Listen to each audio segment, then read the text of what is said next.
Good afternoon. It's June 1st and a beautiful sunny day. I'm actually in Westmeath at the moment.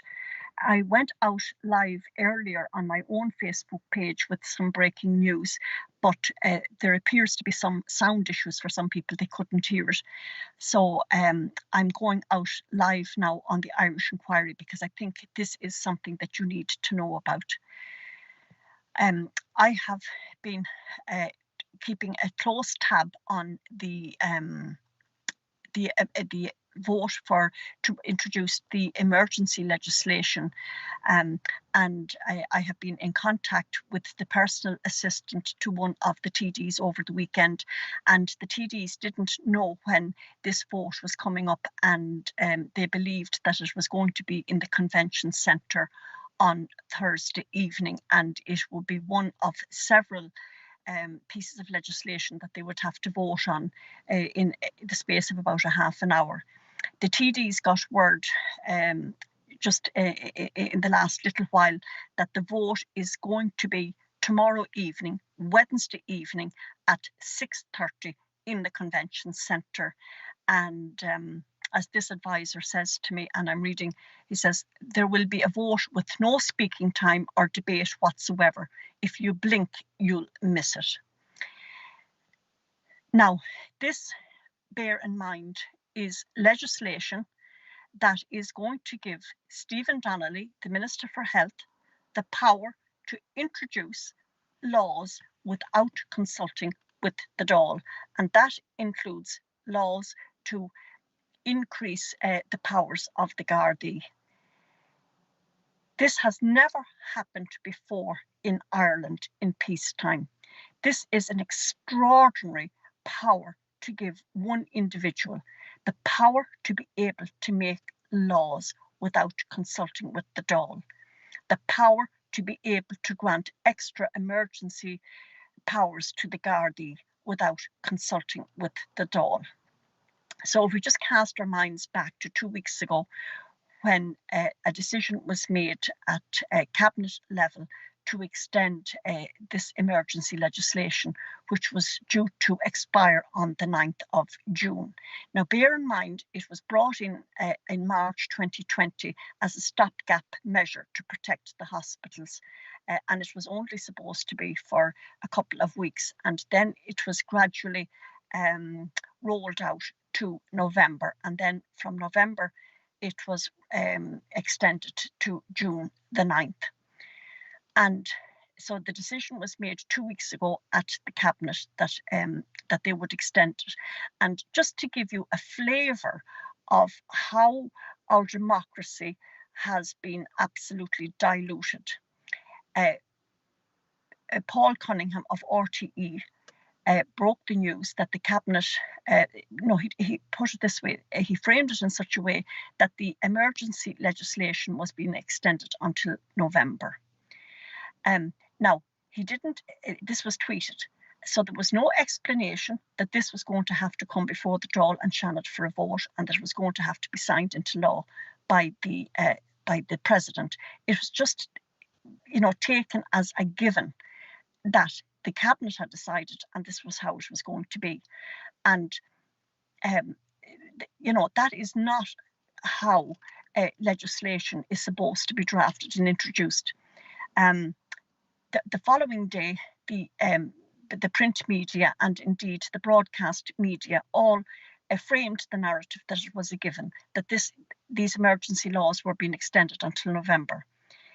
And then the normal pathway for legislation is that it is brought into the Dáil, there's legislative scrutiny, there's debate, there's a vote in the Dáil, and then it goes to the Seanad for debate and vote. But what the government did, it was really, really underhanded, and Deputy Mattie McGrath explained this last Wednesday in the Dáil. What they did was they brought the bill first to the Seanad, where it was debated, and then there was a vote on it. Now, this is very, very important. Sinn Féin chose to abstain in the Seanad vote to extend these emergency powers to Stephen Donnelly. Only 3 senators voted against it: Michael McDowell, Ronan Mullen, and Sharon Keoghan. Then last Wednesday there was a Dáil debate, and I shared some of the videos from that debate.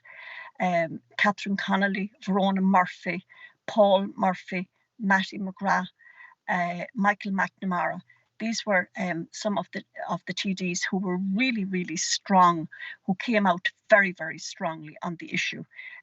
Okay, there was a few soundings from Sinn Féin, like Pierce Doherty, but I mean, they had already abstained in the Shannon vote, so it was very, very disingenuous of them to even talk about it. Mattie McGrath explained and described it as compared to the Nazis, and he was actually quite right in doing so, because in 1933 Hitler introduced the Enabling Act, which gave him the power to rule and to make new laws without consulting with the Parliament. And that is exactly what is actually happening here. Powers are going to be invested in Stephen Donnelly. Powers are going to be given to him to make laws without consulting with the Dáil. He's going to have powers to extend the powers of the Gardaí without consulting with the Dáil. Now, Paul Murphy was really strong in his speech on the powers that have been given to the Gardaí already and how they have been used. And he referred to the Policing Authority report. The Policing Authority, of course, being the body that is responsible for the oversight of the Gardaí. They published their 14th COVID report on the 18th of May. And that shows that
no, can you try the video?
Sorry about that interruption there. I'm having huge technical issues this morning. So I shall continue where I left off. If you have just joined me, I'm speaking about the emergency legislation that is going to be voted on tomorrow evening at 6:30 in the Dáil. And so I had just mentioned that this legislation giving Stephen Donnelly powers never before granted to a minister in peacetime, powers to bring in law without consulting with the Dáil, and powers to extend the power of the Gardaí without consulting with the Dáil. So as I mentioned, the bill was brought first of all to the Senate, which is a highly unusual move, and only 3 senators voted against it: Michael McDowell, Sharon Keoghan, and Ronan Mullen. And then it was brought into the Dáil for debate last Wednesday, and I have shared some of the videos with you on that. Now, Matty McGrath compared it to Nazi Germany, and he's actually quite correct in saying that, because in 1933 Hitler brought in the Enabling Act, which allowed him to make laws without consulting with the Parliament, and that is exactly what is actually happening here in Ireland. This has never before happened in peacetime, and it's very, very, very concerning. You know, the government is claiming now that almost 100% of the people aged over 70, our vulnerable population, have been vaccinated. So there is really no rationale for introducing legislation like this, because they're saying that the vaccine protects us from COVID. So if so many people, so many of our vulnerable population are in fact vaccinated and are protected, there is no rationale whatsoever for extending these powers. Now, the Paul Murphy explained that the latest policing authority report, the policing authority being the body that polices that is the oversight body for the Gardaí, their latest report published on the 18th of May shows that 77% of the people that were levied COVID fines were actually aged under 35. 53%, that's over half of those who got COVID fines, were aged between 18 and 25 years of age. And over 70% of those were in fact male. And the really worrying thing is that of the 18 Garda divisions in Dublin, only 2 divisions were responsible for more than half of the fines that were levied: Blanchardstown and Ballymun. So in effect, what we have here is that young boys or young males coming from working class areas are being unduly targeted by the Gardaí and levied fines. And I've spoken to young students, and they're very, very concerned. They've spoken to me about Garda harassment. You know, they might be going into the city at night, or into town at night, walking down the street, maybe to the local chipper, and they're stopped by 2 Gardaí to know what's their name and where they're going, what's the purpose of their journey. And then on the way back out, then they're stopped by different Gardaí, and they have to give the same information all over again. Now, I grew up in a world, and so did you, where the Gardaí could not stop and ask you your name and where you were going and what your business was, unless they suspected you of serious criminal activity. So our young people now find themselves in a world where they are being constantly harassed and targeted and asked, you know, where they're going and what they're doing, and it's just not on.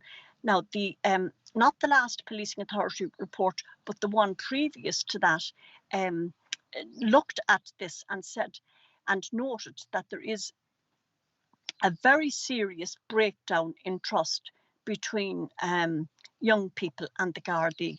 and that it's going to take a long time to heal that rift. So now moving on, so Stephen Donnelly is going to have the power to extend the powers of the Gardaí. And what I would say is this, and this is just my opinion, the economic reality of lockdown is now starting to hit home. From today onwards, the suppliers of electricity and gas can cut you off if you've fallen behind in your bills. There's going to be a tsunami of evictions in the courts of people who have fallen behind in their mortgage. Sunday Times report said that up to 40% of cafes, restaurants and pubs will not open when the government removes the subsidies and supports that are in place at the moment for them. And these subsidies are going to come to an end, according to reports in today's papers. Also, people who have lost their jobs because of the lockdown, who are currently on PUP, they're going to be moved over now to job seekers allowance. So the 50 billion or so extra borrowing that the government has incurred in 2020 and 2021 is now going to have to be met with increased taxation and with massive cutbacks. So the economic reality of lockdown, as people come to be affected by it, is going to create huge social unrest. And really, it's just my opinion, these emergency powers being granted to the Gardaí, that will be granted or can be granted to the Gardaí, will have nothing to do with controlling the virus and more to do with the control of people and controlling crowds in the streets and all of that, because they don't want mass demonstrations. Now, I sent a text message to my 4 TDs, Joe Flaherty, Peter Burke, Robert Troy and Saoirse Clarke. Saoirse is Sinn Féin, Peter Burke, Fine Gael, Robert Troy and Joe Flaherty are Fianna Fáil. And, you know, I would be in contact with them from time to time. They would always respond to me. The only one to respond to my request that they wouldn't extend these powers was in fact Robert Troy. The other 3 didn't respond to me. I also contacted Matt Carthy from Sinn Féin, John McGuinness from Fianna Fáil and Willie O'Dea from Fianna Fáil, and they are 3 TDs that I would have been in contact with, and they would know me personally, and they didn't respond. I think we have about 24 hours now and to deal with this strategically. It's pointless contacting Fine Gael, just a waste of time and energy, and it's a total waste of time contacting the Green Party. They're going to vote for these measures. But for Fianna Fáil, a lot of these Fianna Fáil TDs are in an extremely vulnerable position, and a lot of them are actually going to lose their seats come the next election. So if we can actually, in the next 24 hours, get out as many emails, texts, messages, phone calls, whatever way we can to target these Fianna Fáil TDs and to tell them that it is not on for them to go into the Dáil tomorrow evening and to use the party whip as an excuse to vote in powers for Stephen Donnelly that have never ever being granted to anybody in peacetime in Ireland, powers to make laws without consulting the Dáil. That is very, very, very serious. And it's a very, very, very slippery slope to go down. And it is a huge dilution of our democracy. So I'm asking you to do that. I want to thank you so much for watching. I want you to please share this video and get word out, and let's get a campaign going now for the next 24 hours targeting these Fianna Fáil TDs to see, you know, will they have any bit of moral courage to stand up against what's actually happening. Now, if they do happen to vote for this tomorrow evening, it then has to go to the president. And of course, we're coming up to the bank holiday weekend, and they always use bank holiday weekends to bring in measures like this that are unpalatable. Michael D. Higgins has spent a lifetime going around the world campaigning for justice issues. And he has the power to consult with the Council of State and to bring in the Council of State to actually adjudicate on this bill to see if it is actually proportionate. That's the word, and if it's constitutional.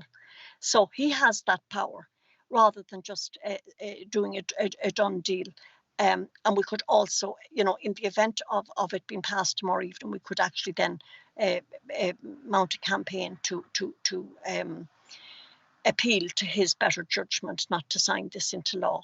So thank you so much for watching. I do apologise for the earlier interruption, and watch this space.